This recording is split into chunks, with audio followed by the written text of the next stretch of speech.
ہیں کہ حدیثیں بہت سی حدیث ایسی ہیں جو پھیل گئی چاروں طرف اور لوگوں میں مشہور ہو گئی، یہ تو ہے۔ اور وہی حدیث بعض علماء تک تو صحیح سند سے پہنچتی ہے اور بعض علماء تک ضعیف سند سے پہنچ رہی ہے۔ تو جس تک صحیح سند سے پہنچ رہی ہے تو اس کے نزدیک تو حجت ہے، اس کے لیے واجب ہے کہ اس کے اوپر عمل کرے۔ لیکن جس کے پاس یہ حدیث صحیح سند سے نہیں پہنچ رہی ہے، اس کے اوپر اس حدیث کے اوپر عمل کرنا واجب نہیں ہوتا۔ اسی لیے بسا اوقات ایک عالم کہہ دیتا ہے کہ اگر اس حدیث صحیح ہو جائے تو میرا فتویٰ کس کے مطابق ہوگا؟ اس کے مطابق ہوگا۔ جیسا کہ امام شافعی رحمہ اللہ سے ایسے متعدد مسائل میں اقوال مروی ہیں۔ اسی لیے ان کے شاگرد ربیع یا مزنی ہیں، ایک بار انہوں نے کوئی مسئلہ آیا تو جو امام کا قول ہے اس کو کاٹ کر کے وہاں پر وہ حدیث نقل کر دی اور کہا کہ میرے امام نے کہا ہے اگر یہ حدیث صحیح ہوگی تو میرا یہ مسئلہ ہے، اور یہ حدیث صحیح ہو گئی لہذا یہ ہمارے امام کا مسئلہ ہے۔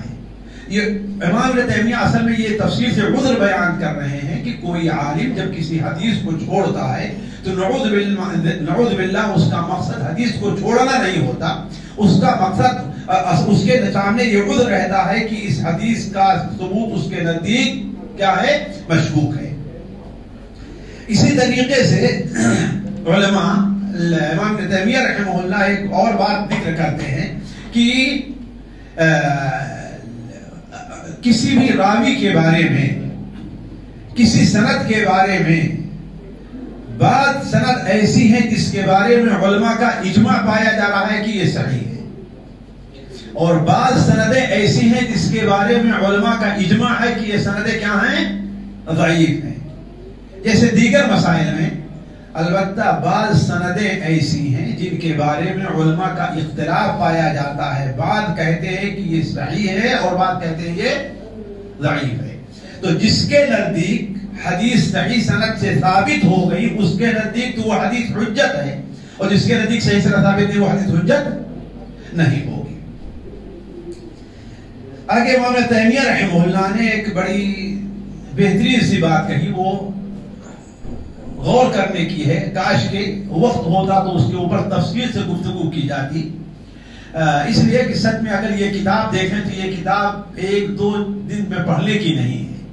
یہ کتاب اس لائق ہے کہ اس کو سبقاً جس طریقے سے عام کتابوں کو پڑھا جاتا ہے اس کے لیے 10-12 مجلسیں کی جائیں۔ اور میں تحدیث نعمت کے طور پر کر دوں کہ اس حدیث کا ایک بار ہم نے دورہ رکھا تھا اور تقریباً 2 دن یا 3 دن رہا ہے دورہ، 2 دن، اس میں صرف کتاب کا آدھا حصہ یا آدھے حصے کچھ زیادہ جو ہے وہ، اور وہ نیٹ کے اوپر اسلامی دعویٰ ویب سائٹ اس کے اندر اس کی 9 قسطیں موجود ہیں، 9 قسطیں موجود ہیں، بعد 1 گھنٹے سے زیادہ ہیں۔ تو اگر کسی کو موقع ملے تو وہاں تفصیل چاہے تو وہ وہاں سے تفصیل لے سکتا ہے۔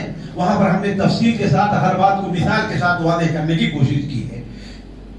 امام ابن تیمیہ رحمہ اللہ کہتے ہیں بسا اوقات علماء کے درمیان جو اختلاف کا سبب ہوتا ہے، ایک تو یہ ہوتا ہے کہ ایک لفظ مشترک ہوتا ہے اور ایک لفظ مجمل ہوتا ہے۔ یہ خالص اصولی باتیں ہیں، یعنی ایک ایسا لفظ ہوتا ہے جو ایک سے زیادہ معنی کا متحمل ہے، تو بعض عالم اس سے ایک معنی لیتا ہے اور دوسرا عالم اس سے دوسرا معنی لیتا ہے۔ مثال طور پر بڑا مشہور لفظ ہے والمطلقات يتربصن بانفسهن 3 قروء، قروء جمع ہے قرء کی۔ قرء ایک ایسا لفظ ہے کہ لغت میں اس کے معنی طہر کے بھی ہے اور حیض کے بھی ہے، اس کے معنی طہر کے بھی ہے اور حیض کے بھی ہے۔ اب امام شافعی رحمہ اللہ نے اس سے معنی طہر لیا، اور امام ابو حنیفہ نے اس سے معنی کیا لیا؟ امام شافعی نے اس سے معنی حیض لیا، اور امام ابو حنیفہ نے اس کے معنی کیا لیا؟ طہر لیا۔ اس لیے اب وہ جو عدت گزارے گی 3 طہر کی عدت گزارے یا 3 حیض کی عدت گزارے، اس بارے میں اہل علم کا اختلاف ہو گیا۔ تو ایک ہی لفظ جو قرآن اور حدیث میں وارد ہے وہ کبھی اس معنی میں آتا ہے اور کبھی اس معنی میں۔ اسی طریقے سے وہ مجمل ہوتا ہے، کبھی ایک لفظ مجمل ہوتا ہے، ضرورت ہے کہ اس کی ایک تفصیل بیان کی جائے، اور بسا اوقات متردداً بین حقیقت و مجاز، یعنی اس کا معنی حقیقت بھی اور ایک مجاز کا معنی بھی مراد ہوتا ہے۔ تو ایک عالم اپنے سمجھ سے حقیقت مراد دیتا ہے اور دوسرا عالم اس سے مراد کیا ہے؟ وہ مجاز مراد دیتا ہے۔ اس کی مثال امام ابن تیمیہ نے یہ دی کہ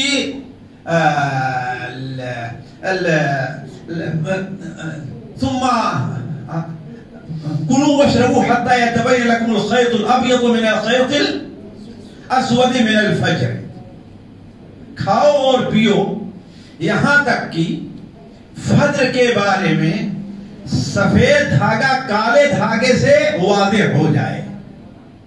تو آیا اب یہاں پر دھاگا حقیقت میں مراد ہے یا صبح کی سفیدی اور رات کی سیاہی مراد ہے؟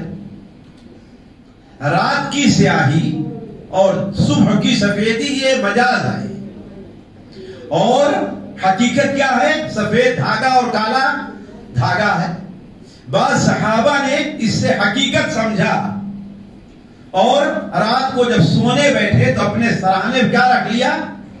2 دھاگے رکھ لیا، اور دن میں صبح جب اٹھے سحری کھانے کے دیکھتے رہے جب تک یہ واضح نہ ہو جائے کہ سفید کون سا اور کالا کون، کھانا کھاتے رہے یہاں تک کہ فجر کا وقت ہو گیا۔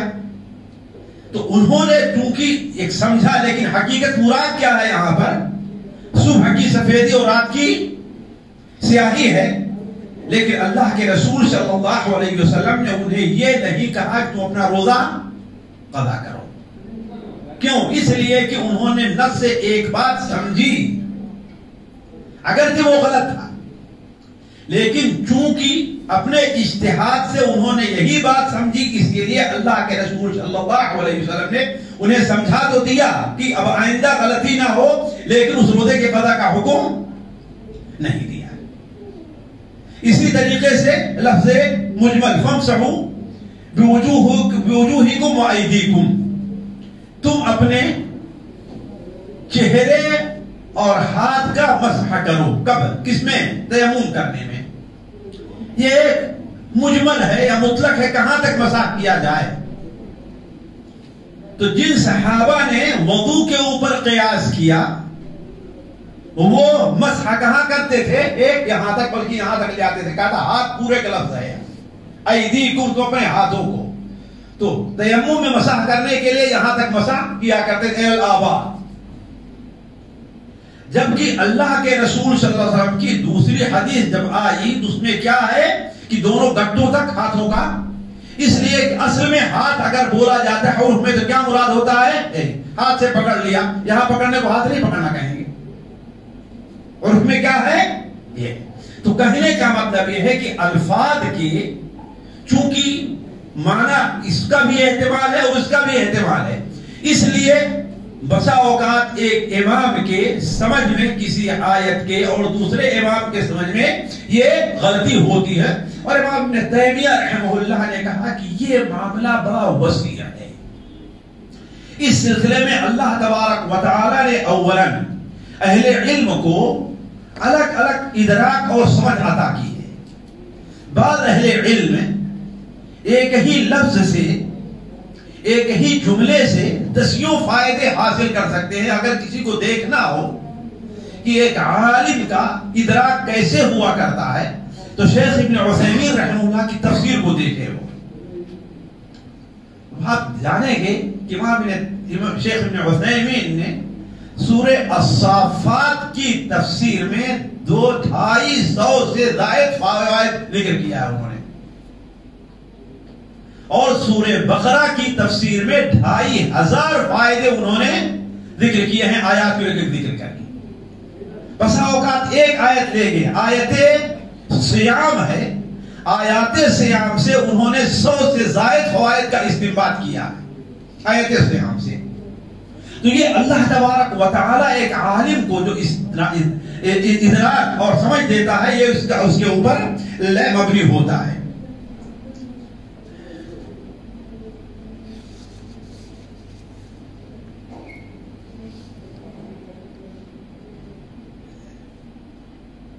آگے امام تیمیہ رحمہ اللہ لکھتے ہیں کہ کبھی کوئی عالم کسی حدیث کی مخالفت کرتا ہے، اس کا مقصد یہ ہوتا ہے کہ اس حدیث سے وہ مراد نہیں ہے جو بظاہر ہے، بلکہ اس سے اور کچھ مراد ہے، اس لیے اس کی مخالفت کرتا ہے۔ میں آپ لوگوں سے کہا اگر ہر چیز کی مثال دوں، مثال ہے اسی کی مثال کے طور پر حضرت عائشہ رضی اللہ تعالی عنہا اس بات کی قائل تھی کہ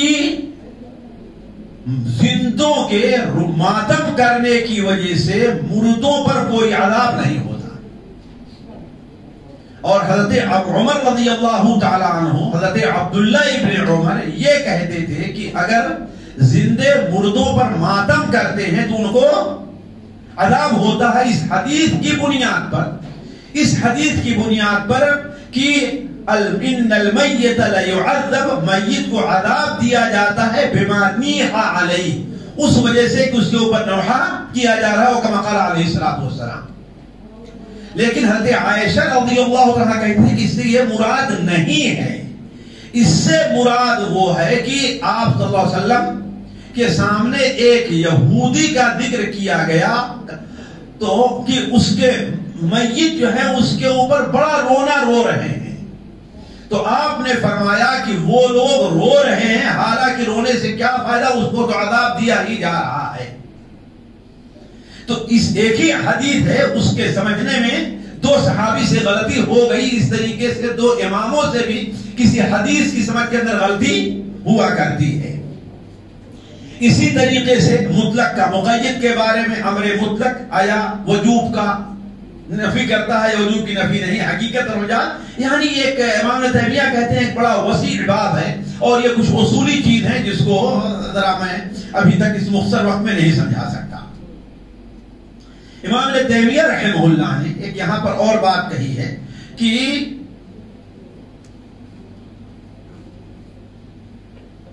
ہم نے بہت سے علماء کو ایسا پایا ہے، بہت سے علماء کو ایسا پایا ہے کہ بعض ایسی چیزوں کے اوپر ان کا عمل رہا ہے، یا بعض ایسی چیزوں کے اوپر وہ بڑی سختی سے پابند رہے ہیں، اور انہوں نے یہ دعویٰ کر دیا ہے کہ اس بارے میں اجماع ہے۔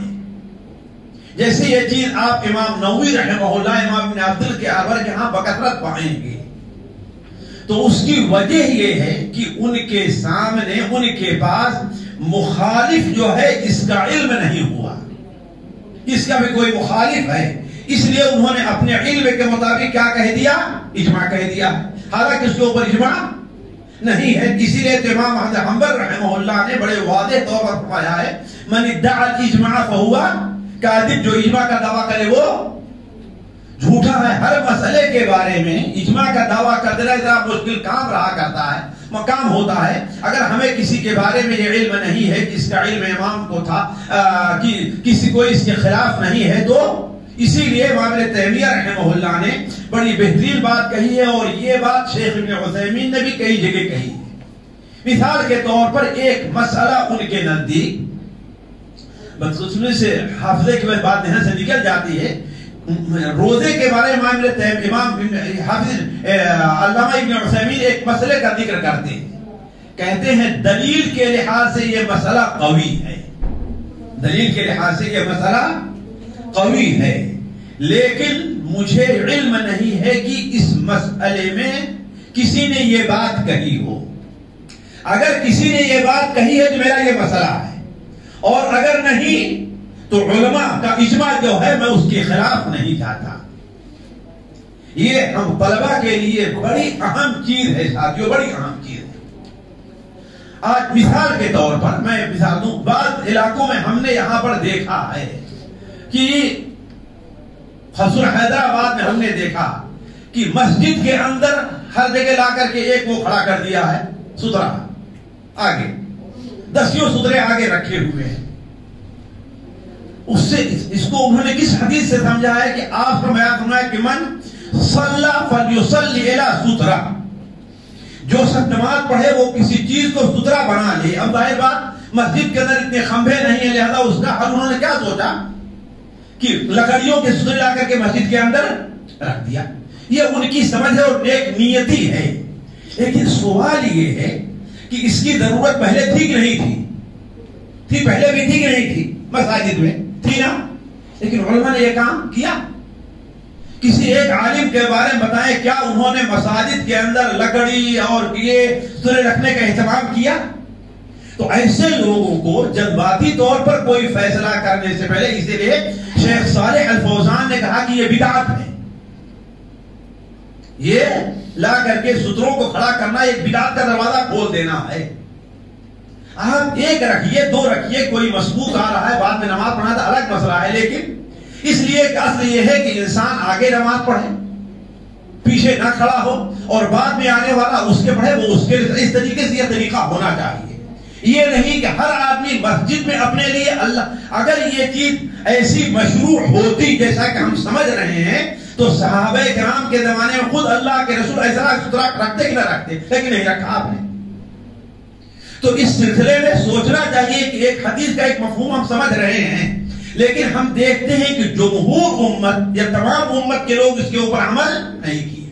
تو ہمیں اس پر عمل کرنے سے پہلے سوچنا چاہیے کہ آیا کسی اور عالم نے یہ بات کہی ہے کہ نہیں کہی ہے۔ اسی لیے امام احمد حنبل رحمہ اللہ نے یہ بیان کیا کہ لا تقل قولا لم يكن لك فيه امام، لا تقل قولا لم يكن لك فيه امام، تو کوئی ایسی بات، ایسا مسئلہ نہ بیان کر جس مسئلے کا ذکر تجھ سے پہلے کسی امام، کسی عالم نے نہیں کیا،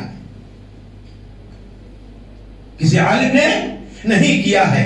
تو وہی چیز امام ابن تیمیہ رحمہ اللہ یہاں پر کہتے ہیں، بلکہ بڑی وضاحت کے ساتھ امام ابن تیمیہ رحمہ اللہ نے کہا کہ لا يمكن للعالم، عالم کے لیے یہ ممکن نہیں اگر کوئی عالم ہے تو۔ اسی لیے ہم نے کہا کہ عالم اور طالب علم میں فرق کیا جانا چاہیے۔ ہمارے یہاں 6 سال 7 سال کسی مدرسے سے پڑھ کر کے نکلتا ہے تو اسے عالم ایک لوگ علامہ بیان بنا دیتے ہیں، اور سعودیہ میں ہم نے دیکھا کتب ستہ کا حافظ بھی رہتا ہے، پھر اسے کیا کہتے ہیں؟ اچھا طالب علم ہے۔ کیا کہتے ہیں؟ اچھا طالب علم ہے، عالم اس کو نہیں کہتا کوئی۔ اور ہمارے یہاں جو کسی مدرسے سے پڑھ کر کے نکلا تو عالم ہی نہیں بلکہ کیا کہنا شروع کرتے اس کے لوگ علامہ بیانہ دیتے ہیں۔ تو میں عالم کی بات کروں، طالب علم کی بات نہیں کر رہا ہوں۔ امام تیمیہ کیا کہا؟ لا يمكن للعالم، معذور رکھیں گے، بعض چیزوں کو ضرور مجھے جو ہے اس کی وضاحت کرنی پڑتی ہے، حالانکہ اگر سب چیز وضاحت کریں بات بڑی لمبی ہو جائے گی۔ تو لا يمكن للعالم ان يبتدئ قولا لم يعلم به قائلا، کہیں یہ ممکن نہیں ہے کہ کوئی عالم ایسی بات کہے کہ اس قول کا، اس بات کا کہنے والا کوئی دوسرا عالم اس سے پہلے نہیں ہے۔ کوئی عالم ایسا نہیں کہتا۔ بڑے وضاحت صاحب، لا يمكن للعالم ان يبتدئ قولا لم يعلم به قائلا مع علمه بان الناس قد قالوا خلافه،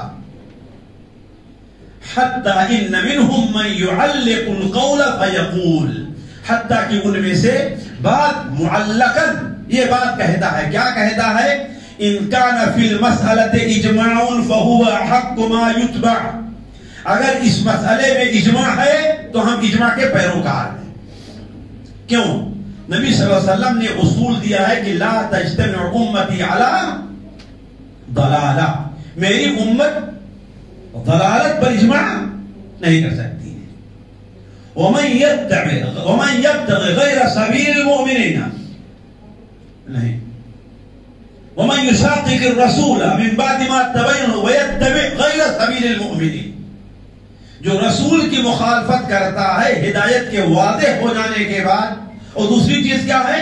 وَيَتَّبِعْ غَيْرَ سَبِيلِ الْمُؤْمِنِينَ، اور مؤمنین کے راستے کے علاوہ کوئی اور راستہ اختیار کرتا ہے۔ یہ اجماع کی دلیل ہے۔ نُوَلِّهِ مَا تَوَلَّى وَنُصْلِهِ جَهَنَّمَ وَسَاءَتْ مَصِيرًا۔ تو امام ابن تیمیہ رحمہ اللہ بیان کرتے ہیں کہ یہاں تک کہ بعض علماء کو یہاں تک ہم نے لکھتے ہوئے دیکھا کہ وہ کہتے ہیں کہ اگر مسئلے میں اس بارے میں اجماع ہے تو ہم اپنی رائے کو چھوڑ دیتے ہیں، ہماری رائے کا کوئی اعتبار نہیں ہے۔ لیکن اگر کسی نے یہ بات کہی ہے تو میرا کہنا یہ ہے۔ تو اس لیے طالب علم کو اس پر توجہ دینی چاہیے۔ آگے ابن تیمیہ رحمہ اللہ لکھتے ہیں کہ غایت کثیر من العلماء ان يعلم قول اہل العلم الذين ادركهم في بلاده ولا يعلم اقوال جماعت غیرهم. عام طور پر بہت سے علماء کو ہم نے یہ دیکھا ہے کہ وہ اپنے علاقے اور اپنے شہر کے جو اہل علم ہیں ان کی باتوں کو جانتا ہے. اس لیے کہ امام تیمیہ جب یہ بات کہہ رہے ہیں تو اس وقت میڈیا کا، سوشل میڈیا کا اور آج کل کی طرح یہ ٹیلی ویژن اور ان باتوں کا دور، بلکہ آج اس ترقی کے دور میں بہت سے عالم ایک بات کہتے ہیں لیکن وہ پھیلتی نہیں، وہ لوگوں تک پہنچتی نہیں ہے. اس لیے کہ ان کا مقصد اصل میں شور شرابہ اور اپنے نام روشن کرنا نہیں ہوتا ہے. تو ہوتا یہ ہے کہ بہت سے علماء ان کے یہ قدرت سمجھ رہے ہیں، بیان کر رہے ہیں کہ بہت سے علماء اس بارے میں کہتے ہیں اجماع ہے. اس لیے کہ امام تیمیہ رحمہ اللہ نے اس بارے میں بہت سے مسائل کے اندر جمہور کبیر علماء کی مخالفت کی ہے. امام تیمیہ رحمہ اللہ نے جمہور کبیر علماء کی مخالفت کی ہے. جیسے طلاق ثلاثہ کا مسئلہ ہے، طلاق ثلاثہ کا مسئلہ ہے، بلکہ بعض سخت مقلدین نے تو اجماع کا دعویٰ کیا. امام تیمیہ اسی کی تردید کر رہے ہیں، اسی کی تردید کر رہے ہیں کہ بسا اوقات جب اہل علم کوئی بات نقل کرتے ہیں تو انہی علماء کی باتیں جو ان کے علاقے میں ہیں، جہاں تک ان کی پہنچ ہے، دوسری جگہ کے جو علماء ہیں ان کے بارے میں ان کو علم نہیں ہوتا تو اپنے علم کے مطابق کہتے ہیں اس بارے میں علماء کا اجماع ہے. اسی طریقے سے باریک موزے پر مسح کرنے کا مسئلہ، امام تیمیہ رحمہ اللہ نے جمہور کبیر علماء کی اس بارے میں مخالفت کی. امام تیمیہ نے اس طریقے سے موزہ اگر پھٹا ہوا ہے، بعض لوگ شرط لگاتے ہیں تین ہی انگلی، امام تیمیہ نے اس کی کیا دلیل ہے؟ صحابہ کرام جن حالات میں تھے ان کے موزے پھٹے ہی رہا کرتے تھے، لیکن اللہ کے رسول نے کہیں یہ نہیں بیان فرمایا آپ نے کہ پھٹے ہوئے موزے کے اوپر مسح جائز نہیں ہے اور نہ باریک موزے کے اوپر مسح. بعض لوگ کہتے ہیں اس پر اجماع ہے حنفیہ، مالکیہ، شافعیہ، حنبلیہ کا کہ اگر موزہ باریک ہے تو اس کے اوپر مسح نہ کیا جائے، جبکہ بات غلط ہے. امام نووی نے شافعیہ میں سے بعض علماء کا قول نقل کیا ہے کہ ہر وہ چیز جو کپڑے ہی کا ہے، موزہ ہو، سواء کان رقیقا، یہ الفاظ استعمال کیا امام نووی نے، اگر رقیق ہی کیوں نہ ہو. تو امام تیمیہ رحمہ اللہ نے بعض ایسے مسائل میں علماء کی مخالفت کی ہے، دلیل قوی ہونے کے لحاظ سے، نعوذ باللہ من ذلک، اپنی طرف سے نہیں، دلیل قوی تھی اس لیے مخالفت کیا ہے. تو وہی امام تیمیہ رحمہ اللہ کہتے ہیں کہ بہت سے اہل علم ہیں ان کی پہنچ یہی تک ہے کہ جن علماء کو اپنے شہر میں پایا اور دوسرے علماء کے اقوال کا انہیں علم نہیں ہو سکا تو اس بارے میں انہوں نے اجماع نقل کر دیا ہے. جیسا کہ ہم بہت سے متقدمین میں سے، ہم اور متاخرین میں سے، کوفیوں اور بدریوں میں سے ایسے لوگوں کو جانتے ہیں. آگے امام تیمیہ رحمہ اللہ لکھتے ہیں کہ الاجماع اعظم الحجج.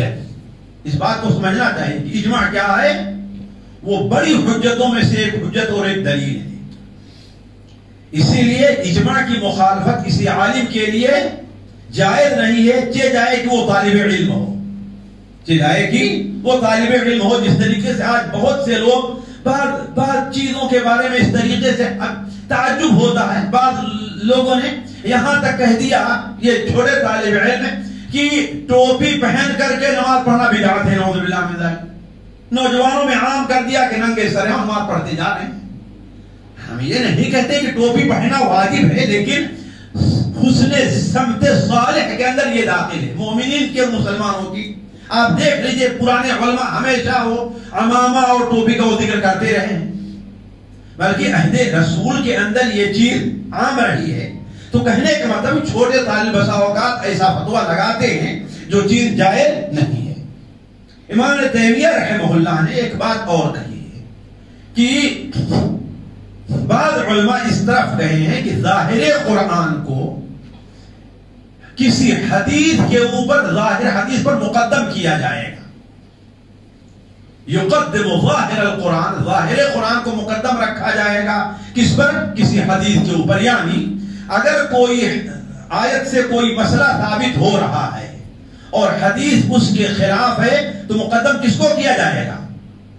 قرآن کو، حدیث کو نہیں. امام ابن تیمیہ کہتے ہیں یہ بات غلط ہے. امام شافعی نے اس مسئلے پر بڑی تفصیل سے گفتگو کی اور امام احمد حنبل رحمہ اللہ نے اس بارے میں ایک رسالہ ہی لکھا ہے اور یہ واضح کیا ہے کہ ظاہر قرآن، اگر مثال کے طور پر فَقْرَؤُوا مَا تَيَسَّرَ مِنَ الْقُرْآنِ، ظاہر قرآن کیا ہے کہ جو بھی میسر آئے، چاہے سورہ فاتحہ ہے نہیں ہے، جو کچھ پڑھو گے تمہاری نماز ہو جائے، یہ ظاہر قرآن ہے. لہذا سورہ فاتحہ کو نماز کا رکن نہیں قرار دیا. حناف کیا یہ تو ہے واجب ہے سورہ فاتحہ کا پڑھنا، نہ کہ رکن ہے. کیوں؟ وہ کہتے ہیں کہ قرآن سے یہ ثابت ہے اور حدیث سے ہے، لہذا قرآن کو مقدم رکھیں گے. حدیث سے ہم واجب کہیں گے، البتہ قرآن سے ہم رکن کو ثابت کریں گے.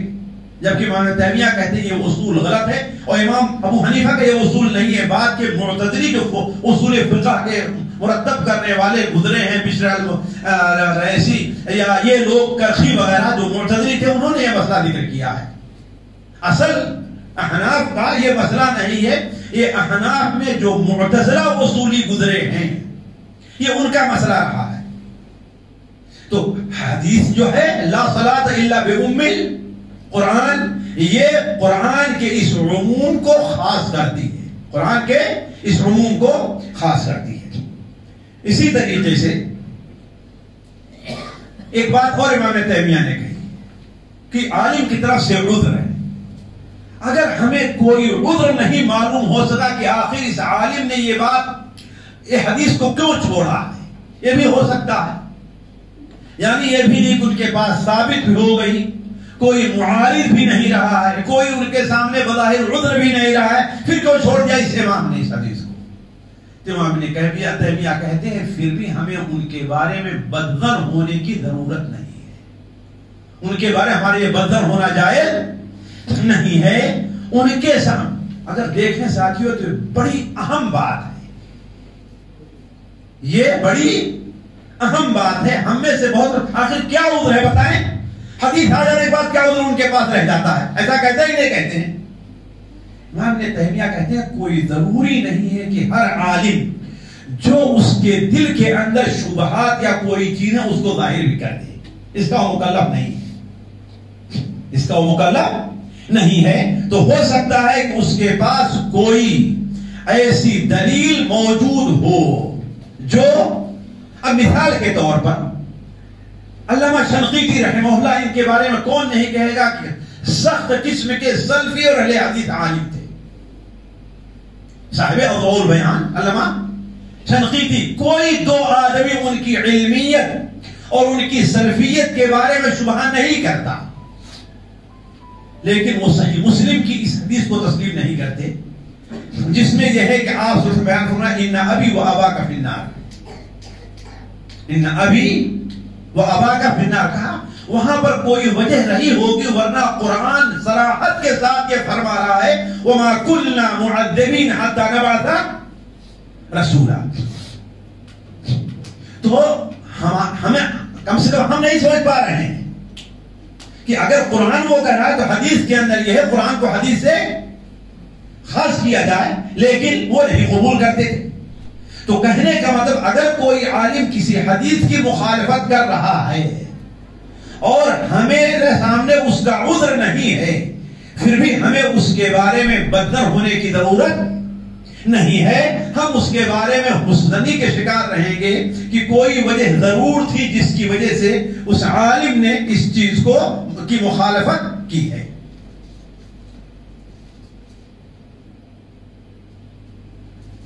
آگے امام تیمیہ رحمہ اللہ لکھتے ہیں کہ کوئی عالم کبھی اپنی حجت کو بیان کرے گا، کبھی حجت کو بیان نہیں کرے گا، کبھی حجت کو بیان کرے گا تو وہ بیان کرنا ہم تک پہنچے گا، کبھی حجت کو بیان کرے گا تو ہم بیان کرنا ہمارے تک نہیں پہنچتا ہے.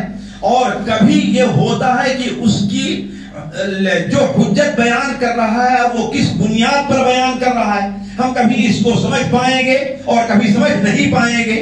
اور یہ بھی ہو سکتا ہے کہ اس کی حجت کبھی صحیح بھی ہو سکتی ہے اور کبھی غلط ہو سکتی ہے۔ امام ابن تیمیہ رحمہ اللہ آگے لکھتے ہیں کہ اس کا یہ مطلب نہیں ہے، اس کا یہ مطلب نہیں ہے کہ ہم قرآن اور حدیث کی جو صریح حجت ہے اس کو چھوڑ دیں، نہیں، بلکہ تمام شرعی جو دلائل ہیں ان سے یہ بات واضح ہے کہ تمام بندوں کے اوپر وہ حجت ہے۔ البتہ کسی عالم کی رائے تمام لوگوں پر حجت نہیں ہے۔ الادلۃ الشرعیہ حجت علی جمیع عبادہ بخلاف رائے العالم، والدلیل الشرعی یمتنع ان یکون خطأ، اور شرعی دلیل جو ہوتی ہے ناممکن ہے کہ وہ غلط ہو، شرعی دلیل کا غلط ہونا ناممکن ہے، الا یہ کہ اس سے کوئی قوی دلیل اس کے مخالف میں آ جائے، کوئی قوی دلیل، جیسے بخاری شریف میں ہے حضرت عبداللہ ابن عباس سے قول کہ اللہ کے رسول صلی اللہ علیہ وسلم نے نکاح کیا اور حالت احرام میں تھے، حالت احرام میں تھے، صحیح بخاری میں ہے نا یہ حدیث، وہ ہوا محرم، حالت احرام میں تھے، جبکہ دوسری حدیث جو صحیح بخاری میں نہیں ہے اس میں یہ ہے کہ آپ صلی اللہ علیہ وسلم اسامہ ابن ثوبان کہتے ہیں اسامہ ابن زید کی حدیث ہے کہ اللہ کے رسول صلی اللہ علیہ وسلم نے حضرت ام حبیبہ سے جب شادی کی تو آپ حلال ہو چکے تھے، آپ حلال ہو چکے تھے۔ تو یہ بات حضرت عبداللہ ابن عباس نے اپنے علم کی بنیاد پر کہی، تو یہ حدیث صحیح ہے لیکن اس کی معارضہ ایک دوسری حدیث سے صحیح کر رہی ہے۔ لیکن اگر کوئی اس کی معارض نہیں ہے تو اس کی حجت ہونے میں کوئی شبہ نہیں ہے، کسی بھی عالم کی رائے کو اس کے مقابلے میں نہیں لایا جا سکتا، اس لیے امام ابن تیمیہ کہتے ہیں کہ عالم کی رائے ایسی نہیں ہو سکتی۔ آگے امام ابن تیمیہ رحمہ اللہ لکھتے ہیں کہ کسی بھی شخص کے لیے جائز نہیں ہے کہ اللہ کے رسول صلی اللہ علیہ وسلم کے حدیث کے مقابلے میں، اور یہ تمام علماء کا مسلک نقل کرتے ہیں، تمام ائمہ کا، کہ اللہ کے رسول صلی اللہ علیہ وسلم کے حدیث کے مقابلے میں کسی اور کے بات کو بطور حجت کے پیش کرے۔ بلکہ مثال دیا حضرت عبداللہ ابن عباس رضی اللہ تعالی عنہ، حضرت عبداللہ ابن عباس رضی اللہ تعالی عنہ سے ایک شخص نے ایک مسئلے کے بارے میں پوچھا، اور وہ مسئلہ تھا تمتع فی الحج کا، تمتع فی الحج کا، کہ حج میں تمتع کیا جائے یا نہ کیا جائے۔ عبداللہ ابن عباس نے کہا کہ اللہ کے رسول نے اس کی اجازت دی ہے، تمتع کیا جا سکتا ہے۔ تو دوسرے راوی حضرت عروہ نے کہا کہ لیکن ابو بکر و عمر تو اس کی اجازت نہیں دیتے، وہ اس کو قبول نہیں کرتے۔ تو عبداللہ ابن عباس نے کیا کہا کہ میں کہتا ہوں کہ اللہ کے رسول صلی اللہ علیہ وسلم نے ایسا کہا ہے، اور تم کہتے ہو کہ ابو بکر و عمر یہ کہہ رہے ہیں، تم کہہ رہے ہو ابو بکر و عمر اللہ کے رسول۔ تو امام ثابت کرنا چاہتے ہیں کہ اللہ کے رسول صلی اللہ علیہ وسلم کہ رائے کا معارضہ کسی دوسرے کی رائے سے کرنا جائز نہیں ہے، چاہے وہ جتنا بڑا عالم ہو۔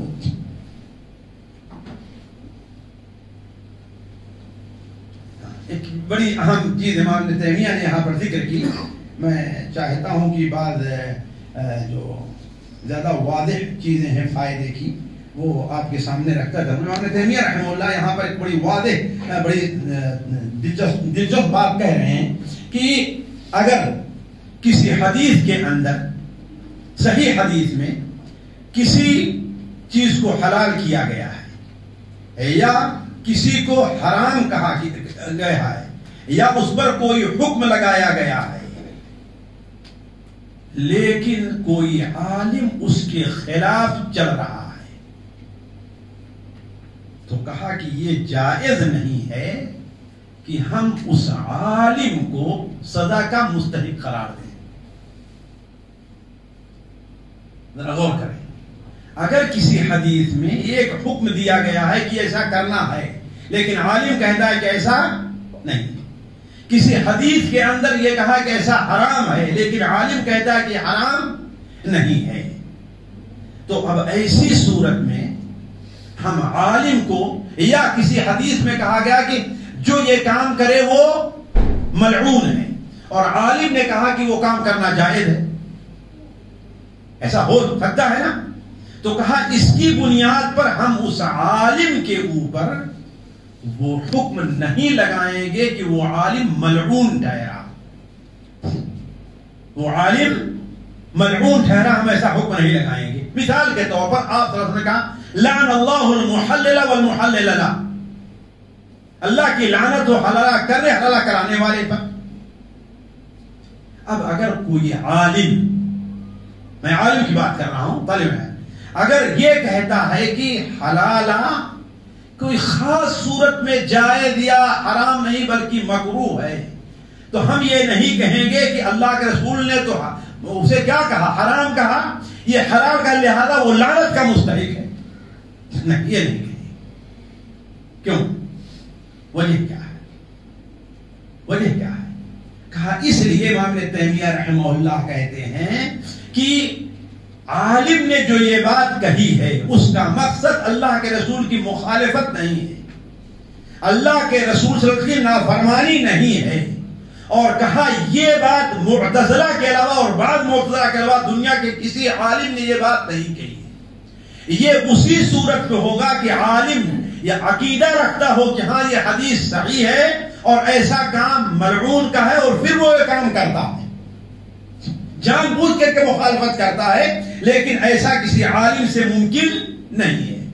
جس طریقے سے ایک شخص ہے، مثال کا شراب پیتا ہے، نیا نیا مسلمان ہوا اور اس کو معلوم نہیں ہے کہ یہ شراب حرام ہے، شراب حرام ہے۔ دیکھیے یہیں پر اس نقطے کے اوپر غور کریں، اس دنیا کے اندر بعض ایسے علاقے ہیں جہاں کے لوگ ایسا گزر ہوا ہے ہمارا بعض ایسے علاقے سے کہ وہاں کے لوگ جانتے بھی نہیں کہ نماز کیا چیز ہے، مسلمان اپنے کو مسلمان کہتے ہیں لیکن جانتے ہی نہیں نماز کیا چیز ہے۔ اب اگر ایسے لوگوں سے کوئی ایسا کام سرزد ہوتا ہے جو شرک کا ہے تو ان کے اوپر شرک کی سزا نافذ نہیں ہوگی۔ کیوں؟ اس لیے کہ ان تک حجت نہیں پہنچی ہے۔ امام ابن تیمیہ نے بڑی وضاحت کے ساتھ کہا کہ اگر کوئی شخص نیا اسلام قبول کیا ہے یا کوئی ایسا حرام کام کیا جس کے حرمت کا اسے علم نہیں ہے تو نہ وہ گنہگار ہوگا نہ اس کے اوپر حد لگائی جائے گی، اگرچہ وہ اپنے اس عمل کی کوئی دلیل نہ پیش کر سکے۔ لیکن آگے وضاحت کی ہے، شاید یہاں پر نہ ہو لیکن اصل کتاب میں میں نے وضاحت کی ہے، یہ اسی صورت میں ہے، وہ یہ اسی صورت میں ہے کہ اس کے لیے حق تک پہنچنا ممکن نہ ہو، حق تک پہنچنا ممکن نہ ہو۔ اس کی دلیل کیا پیش کی امام تیمیہ رحمہ اللہ نے؟ کہا مثال کے طور پر سنن ابو داؤد میں ہے کہ ایک شخص کہیں جنگ میں گیا اور اس کو زخم لگا، سر میں زخم لگا اور اسے احتلام ہوا رات میں، تو اس نے اپنے ساتھیوں سے پوچھا کہ ہمارے لیے کیا ہے، ہم وضو کریں کہ یا نہائیں یا کہ تیمم کریں؟ لوگوں نے کہا نہیں تمہارے لیے تیمم نہیں ہے، تو آپ صلی اللہ علیہ وسلم نے ان کے لیے بد دعا کی ہے۔ کیوں؟ اس لیے کہ ان کے پاس امکان تھا کہ دیگر صحابہ جو وہاں پر موجود نہیں تھے، بڑا مجمع تھا، تمام صحابہ دوسرے سے پوچھ کر کے اس کو کوئی فتویٰ دیتے، لیکن بغیر پوچھے فتویٰ دیا تو آپ نے فرمایا قتلوہ قاتلہم اللہ، اس لیے کہ ان کے پاس یہ امکان تھا کہ وہ اس کو معلوم کریں۔ لیکن اگر کسی کے پاس امکانیہ نہیں ہے، اگر وہ بغیر معلوم علم حاصل کیے اگر کوئی کام کر لیتا ہے تو اس کے اوپر وہ حکم نہیں لگے گا۔ امام ابن تیمیہ رحمہ اللہ کہتے ہیں کہ آخر اسی لیے تو اللہ تبارک و تعالی نے اگر کوئی آدمی اجتہاد کرتا ہے، اگر غلط بھی کرے تو اللہ تعالیٰ اس کو ایک اجر سے نوازتا ہے، یعنی یہ جائے کہ اس کے اوپر وعید ہو، اگرچہ کسی حرام کے حلال ہونے کا فتویٰ دے رہا ہے اس کے باوجود اللہ تعالیٰ اسے اجر دے گا۔ کیوں؟ اس کا مقصد کیا ہے؟ نیک ہے۔ اور دلیل پیش کیا کہ بڑے بڑے عالم سے بھی حق تک یا صحیح مسئلے میں پہنچنے میں غلطی ہو سکتی ہے۔ وہ قرآن مجید کے اس واقعے سے استدلال کیا جس میں حضرت داؤد اور سلیمان کا ذکر ہے. وَدَاؤُدَ وَسُلَيْمَانَ إِذْ يَحْكُمَانِ فِي الْحَرْثِ إِذْ نَفَشَتْ فِيهِ غَنَمُ الْقَوْمِ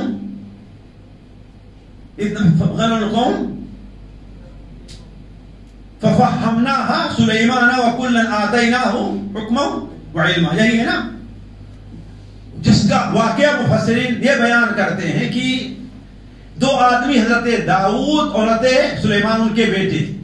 دونوں کے پاس ایک شکایت لے کر کے آئے. ایک نے کہا کہ اس کی بکریاں رات میں نفشہ مانے رات کے اندر حملہ کر دینا یعنی بھیڑ جانا, رات میں ہمارے کھیت میں آئیں اور سارا کھیت ہمارا چل کر کے, ہو سکتا ہے نیا نیا دھان لگایا ہو, رات میں جا کر کے سارا چل گئی یا کوئی بھی چیز ہو. تو حضرت داؤد علیہ السلام چونکہ والد تھے اور بڑے تھے, لہذا انہوں نے کیا فیصلہ کیا کہ ٹھیک ہے تمہارا سارا کھیت چل گئی ہے نا, لہذا تمہیں اس کے عوض میں اس کی ساری بکریاں دی جاتی اور اس کو محروم کر دیا جاتا. لیکن حضرت سلیمان علیہ السلام نے کہا کہ میں اس سے بہتر ایک طریقہ بتلاتا ہوں. کہا وہ کیا ہے؟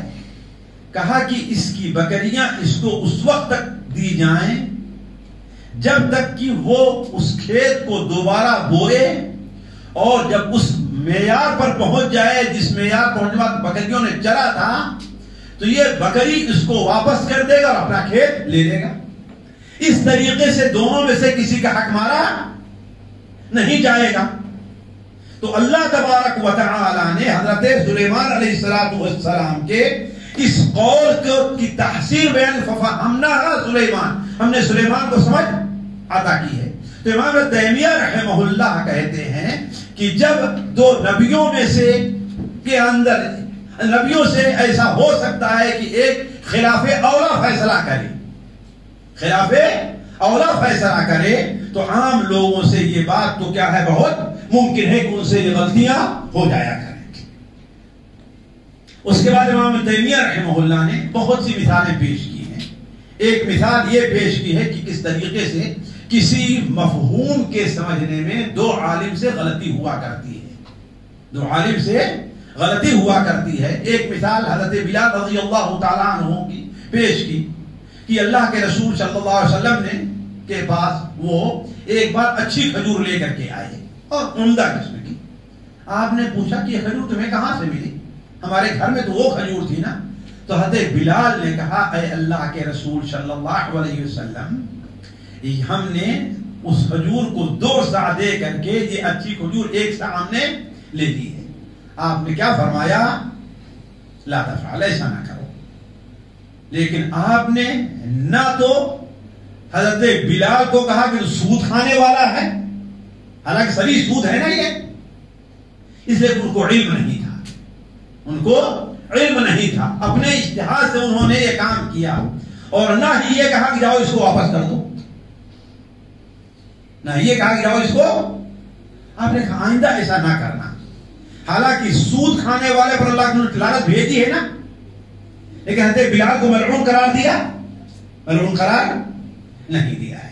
اسی طریقے سے وہ غزوہ خندق کے موقع پر جو حادثہ پیش آیا تھا, اس کی مثال اللہ کے رسول حضرت امام تیمیہ نے دی کہ آپ نے کہا تھا کہ تم میں کا کوئی شخص نماز نہ پڑھے یہاں تک کہ بنو قریظہ میں پہنچ جائے, عصر کی نماز نہ پڑھے یہاں تک کہ بنو قریظہ. اب صحابہ کرام جلدی تیاری کر کے نکلے, ابھی راستے ہی میں تھے, تو کیا دیکھتے ہیں اگر ہم بنو قریظہ پہنچنے کی کوشش کیے تو ہمارے عصر کی نماز قضا ہو جائے گی.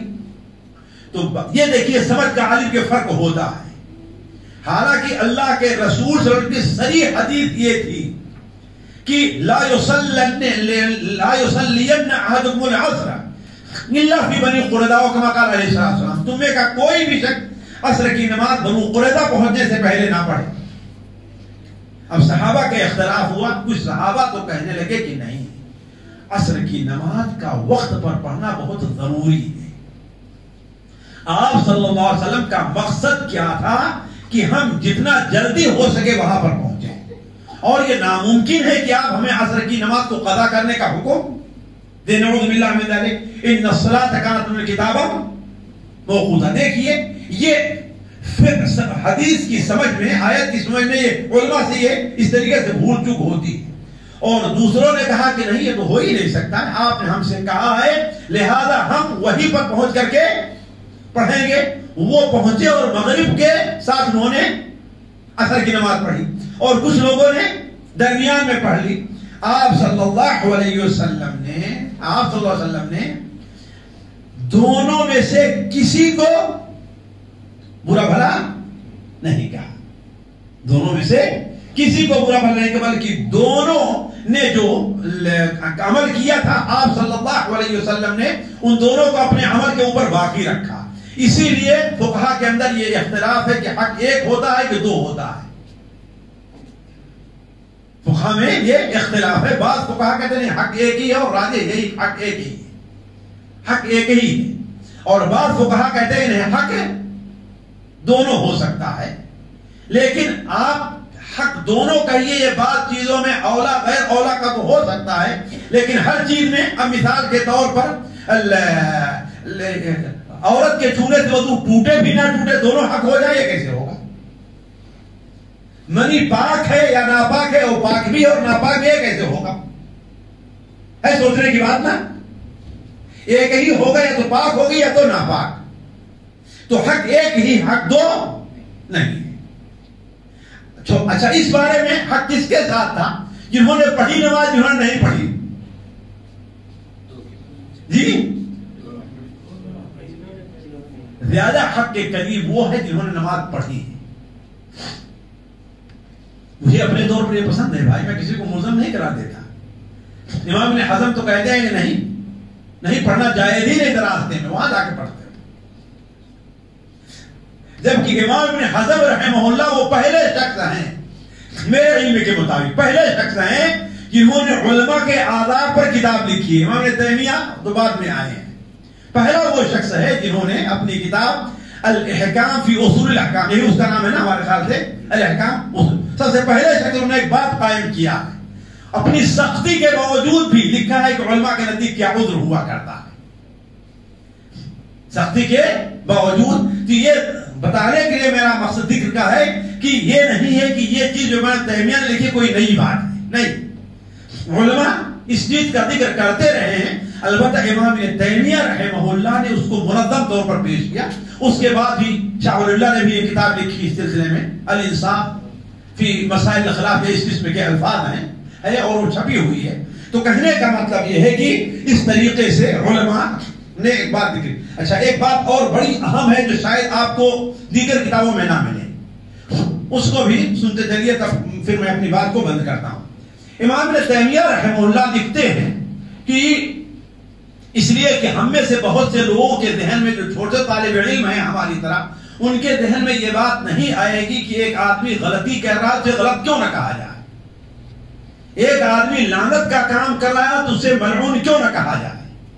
ابن تیمیہ کہتے ہیں کہ نہیں، ایسا جائز نہیں ہے، اس لیے کہ اللہ تبارک و تعالیٰ نے اس امت کے دین میں حرج اور سختی تنگی نہیں رکھی ہے۔ جو لوگ علم سے تعلق رکھتے ہیں غور سے سنیں گے میری بات، اللہ تعالیٰ نے اس امت کے دین میں سختی اور تنگی نہیں رکھی ہے۔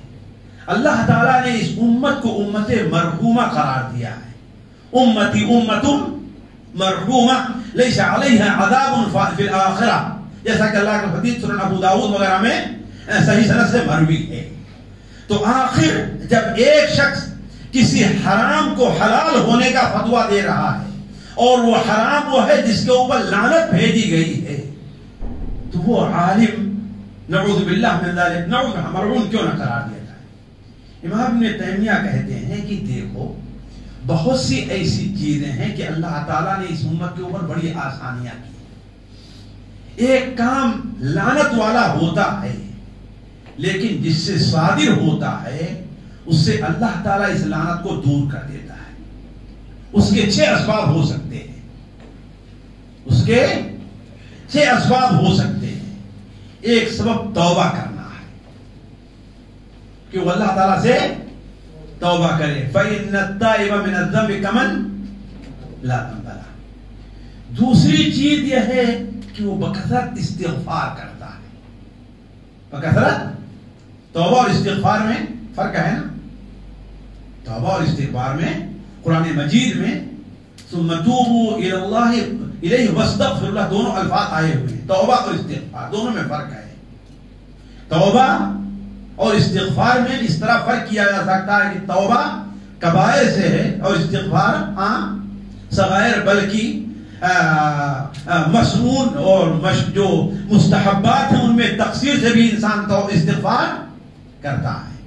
توبہ کے لیے ضروری ہے کہ جس کام سے توبہ کر رہا ہے اس کو چھوڑ دے، لیکن استغفار کے لیے ضروری نہیں ہے. علی کل حال الگ سے فرق ہے، موضوع دوسرا ہے، میں دوسری طرف چلا جاؤں گا. لیکن امام تیمیہ رحمہ اللہ کہتے ہیں کہ اگر کسی کے اوپر وہ وعید نافذ نہ ہو، یعنی اس وعید کا مستحق نہ ٹھہرے، اس کی ایک وجہ یہ بھی ہو سکتی ہے کہ اس نے توبہ کر لی ہے. اور ہم یہ نہیں جانتے کہ جس عالم نے یہ بات کہی وہ توبہ کر کے مرا ہے یا بغیر توبہ کے مرا ہے. ہم جانتے ہیں؟ جی جانتے؟ لہذا ہمیں خاموش غور کریں گے. ہم جانتے ہیں توبہ کی نہیں توبہ کی، لہذا ہمیں کیا ہونا چاہیے؟ اس کی برائیاں علی الملا نہیں. دوسری چیز استغفار ہے. تیسرے یہ ہے الحسنات الماحیۃ للسیئات، یعنی اس کی ایسی نیکیاں ہیں جو اس کے گناہوں کو مٹا دیں. اللہ تعالیٰ ان الحسنات یذہبن السیئات. اور اہل علم کہتے ہیں کہ اصل یہ ہے کہ نیکیاں صغیرہ گناہوں کو مٹاتی ہیں، لیکن اگر صغیرہ گناہ بندے کے نہیں ہیں تو کبیرہ کے مٹانے میں بھی رول ادا کرتی ہے جو حسنات ہیں. تو ان الحسنات یذہبن السیئات. اور تیسری چیز یہ ہے بلاء الدنیا و مصائبہ. ہو سکتا ہے اللہ تعالیٰ اس کی وجہ سے دنیا میں کسی بلا اور مصیبت میں، اور یہ بھی ہو سکتا ہے کہ بعض لوگوں کی زبانوں کو اس کے لیے کھول دے، اس کو گالیاں دیتے ہیں اور اس کے گناہ مٹائے جا رہے ہیں. اسے برا بھلا کہتے ہیں، اس کے گناہ مٹائے جا رہے ہیں. تو دنیا کے مسائل. اور اسی میں سے پانچویں چیز کیا ہے؟ شفاعت شفیع مطاع. کوئی سفارش کرنے والا جس کی سفارش مقبول ہو، وہ اس کے لیے سفارش کر دے. حضرت انس بن مالک رضی اللہ تعالیٰ عنہ نے نبی صلی اللہ علیہ وسلم سے کہا، اے اللہ کے رسول صلی اللہ علیہ وسلم، کیا حشر کے میدان میں بھی آپ ہمارے لیے کام آئیں گے؟ آپ نے فرمایا کہ دیکھو تم مجھے پہلے ڈھونڈنا تو کہاں ڈھونڈنا؟ جہاں پر ترازو کا معاملہ ہو، حوض کا ہو یا پلسرات پر ہو. میں ان تین جگہوں سے کہیں اور آگے دوسری جگہ نہیں جاؤں گا. اشارہ کیا تھا کہ وہاں پر تمہاری سفارش میں. تو اللہ تبارک و تعالیٰ ہو سکتا ہے، یہی چھوڑ دیجئے، ہو سکتا ہے کہ وہ انسان اگرچہ اپنے طور پر برا تھا لیکن نیک نیتی سے اس نے اپنے بچے کو حافظ قرآن بنا دیا. تو حافظ قرآن والدین کی سفارش کرے گا نہیں کرے گا؟ ہو سکتا ہے نا. ہو سکتا ہے کہ وہ اگرچہ برا تھا اپنے طور پر لیکن اس کے پڑوسی جو تھے ان کے ساتھ وہ بڑا اچھا سلوک کرتا ہے، وہ سفارش کر سکتے نہیں کرے. تو ہو سکتا ہے کہ اللہ تعالیٰ اس سے وعید کو دور کرے. کیوں؟ اس لیے کہ اس کے پاس شفاعت و شفیع مطاع ہے. اور آخری چیز ساتھیوں جو سب سے بہت اہم ہے وہ کیا ہے؟ رحمت ارحم الراحمین. رحمت. آخر 100 آدمیوں کے قاتل کو اللہ نے کسی کے سفارش سے بخشا ہے؟ نہیں. توبہ سے بخشا ہے؟ نہیں. توبہ کی غرض سے نکلا تھا لیکن اصل کیا ہے؟ اللہ کی رحمت. تبھی تو اللہ نے کیا فرمایا؟ اس طرح کی زمین کو کہ تو لمبی ہو جا، جس طرح سے آ رہا تھا اور جہاں جا رہا تھا اس سے کہا کہ تو سکڑ جا، تاکہ یہ زمین لمبی ہو جائے. ناپنے والے فرشتے ناپے تو جو چل کر کے آیا ہے وہ مرحلہ کیا ہے؟ وہ زیادہ ہے. اور دوسری چیز ساتھیوں، ہم اپنے بارے میں اللہ کی رحمت کی امید رکھتے ہیں نہیں رکھتے؟ جی رکھتے ہیں نا. تو ہم فلاں کسی عالم سے اگر کوئی غلطی ہوئی تو اس کے لیے اللہ کی رحمت کی امید کیوں نہیں رکھتے؟ جی ذرا سوچیں، کیوں ہم اللہ تعالیٰ کے خاص چہتے ہیں یہودیوں کے طریقے سے؟ بات جیسے ہم اللہ کے بندے ہیں ویسے وہ بھی اللہ کا بندہ، ہم سے زیادہ علم رکھنے والا تھا، تو جس اللہ کی رحمت کی ہم امید رکھتے ہیں اس اللہ کی رحمت کی امید اس عالم کے لیے ہم کیوں نہ رکھیں؟ تو ابن تیمیہ رحمہ اللہ نے کہا ہے یہ 6 چیزیں ایسی ہیں جس کی وجہ سے کوئی آدمی وہ جو وعید کسی گناہ کے اوپر ہے اس سے بچ سکتا ہے۔ میرے خیال سے اب بس کریں، اس لیے کہ 12:30 ہو گئے ہیں۔ اب اگر کسی بھائی کو اس موضوع سے متعلق جو ہے وہ سوال ہے تو وہ کر سکتا ہے۔ باقی یہ کتاب اپنے طور پر بڑی اہم ہے، اس کتاب کا برابر جو ہے وہ مراجعہ کرنے اور اس کو مطالعہ کرنے کی ضرورت ہے، اس کتاب کو سبقاً پڑھنے کی ضرورت ہے۔ اس کتاب کا اردو ترجمہ بھی موجود ہے، اس کو پڑھ کر کے اور غور کر کے دیکھیں اور کوشش کریں ہر مسئلے کو مثال کو سے حاصل کریں۔ امام ابن تیمیہ عموماً مثال دے دی، امام ابن تیمیہ رحمہ اللہ نے بعض کم چیزیں ہیں جس کی مثال نہیں دی ہیں، اور اگر آپ غور سے پڑھیں گے تو آپ کے سامنے وہ مثال آ سکتی ہے۔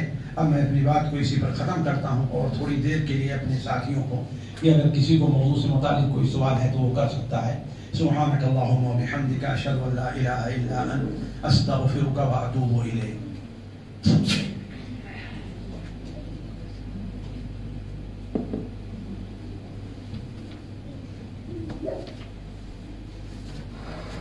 السلام علیکم ورحمۃ اللہ وبرکاتہ۔ کسی بھائی کو کوئی سوال ہے تو آپ لوگ پوچھ سکتے ہیں شیخ۔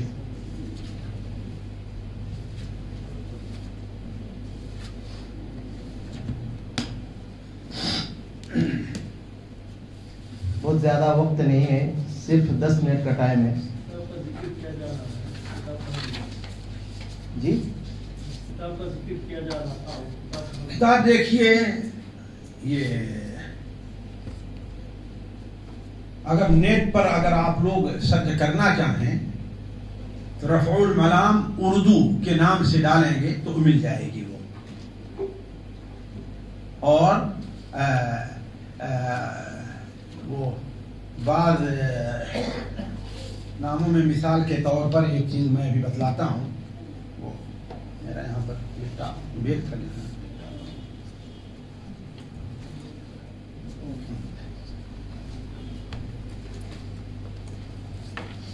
یہ کتاب بالضبط جو ہے کتاب السنہ.com جو ہے، کتاب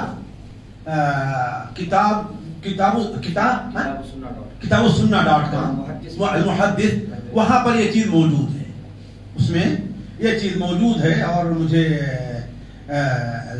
وہ بعض لوگوں نے وہیں سے اس کی فوٹو کر کے دیا تھا۔ میں آپ لوگ عرض کروں کہ یہاں میرے پاس یہ چیزیں موجود نہیں تھیں، ورنہ اس سلسلے میں ہمارے ساتھیوں نے بہت کام کیا ہے اور اس کی فوٹو بھی کر لی تھی اور اس کو تقسیم بھی کیا تھا لوگوں میں، لیکن اردو ترجمہ اردو ترجمہ کتاب السنہ.com پر اس کے 2 ترجمے موجود ہیں، اس کے 2 ترجمے موجود ہیں، وہاں سے اس کو حاصل کیا جا سکتا ہے۔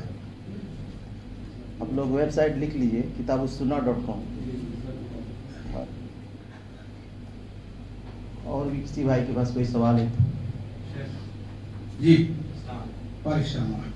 یہ جو شیخ الاسلام ابن تیمیہ نے جو اردو پیش کیا علماء کے لیے، یہ صرف اہل سنت کے علماء کے لیے یا اہل بدعت کے علماء کے لیے بھی اردو پیش کیا؟ اصل میں دیکھیے، اہل بدعت سے اگر آپ مراد لیتے ہیں خوارج ہیں، معتزلہ ہیں، تو امام ابن تیمیہ ان سے متعلق گفتگو نہیں کر رہے ہیں۔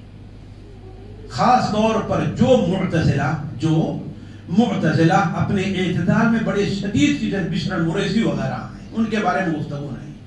امام ابن تیمیہ نے عموماً کہا ہے کہ وہ علماء جن کو امت کے اندر مقبولیت حاصل ہے، خصوصاً ائمہ اربعہ ہیں، امام اوزاعی ہیں، اسحاق ابن راہوے ہیں، یحییٰ ابن معین ہیں، امام بخاری، یہ تمام چیزیں ان کے بارے میں ہم نے گفتگو کی۔ جی جزاک اللہ خیر۔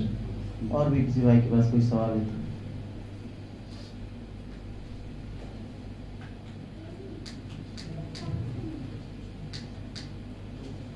السلام علیکم۔ وعلیکم السلام ورحمۃ اللہ۔